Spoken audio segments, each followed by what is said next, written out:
We now move on to the second book in the series.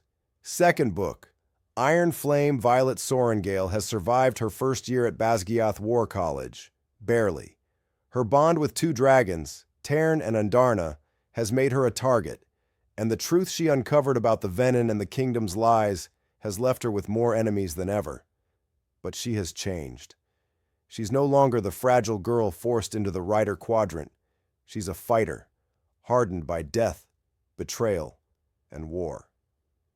After returning from Athabine, Violet is thrust into her second year of rider training. The leadership at Basgiath is no longer merely suspicious of her, they're openly hostile.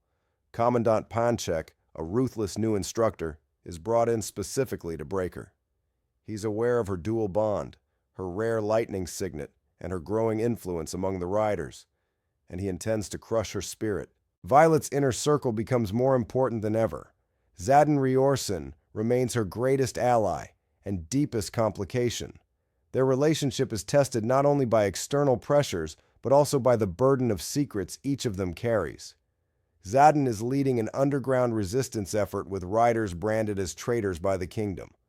Violet is torn between love and duty, trust and survival. Andarna's absence after threshing has left Violet more vulnerable. The young dragon has entered a stasis to grow and strengthen, severing active communication with Violet. Tern, powerful as ever, is less forgiving of Violet's emotional instability. He urges her to focus, to fight, and to lead. Violet's training becomes a battlefield in itself.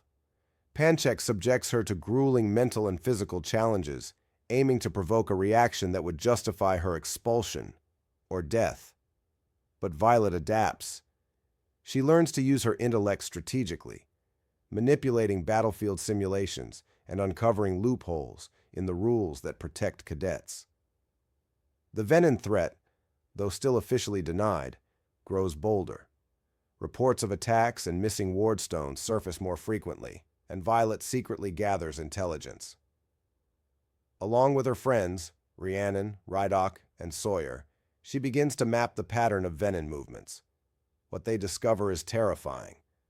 The wards protecting the kingdom are failing, one by one, and the government continues to lie about it.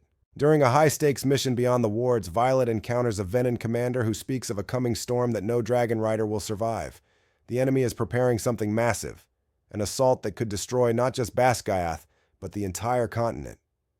Amid this growing chaos, Violet and Zadin struggle to lead a covert team of riders who believe in the truth. They call themselves the Reunited, a resistance force that operates in secrecy, sabotaging Venin operations and saving villages the kingdom has abandoned. Violet's leadership is tested when a mission goes wrong and results in the death of a close ally, Sawyer. The loss haunts her. Meanwhile, Violet's signet evolves. Her lightning grows stronger, but she also begins to manifest a secondary power linked to Andarna's bond, time slowing.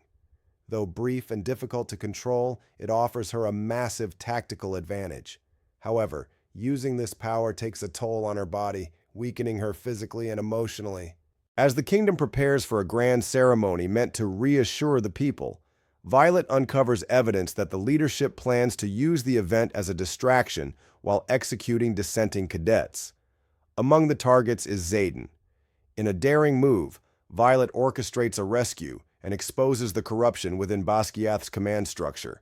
The rebellion grows. More riders defect to the Reunited, believing in Violet's vision of unity against the true enemy. But with growth comes danger. The Venin are watching, adapting. They learn to target bonded pairs, severing dragon rider connections in horrific ways. Andarna awakens from stasis, larger, stronger, and far more intelligent. She confirms Violet's suspicion. The Venin are not just a threat. They are harvesting energy from the land, weakening the very fabric of the realm. The only hope is to reawaken the Irid dragons, a lost breed believed to be extinct, and restore balance to the world.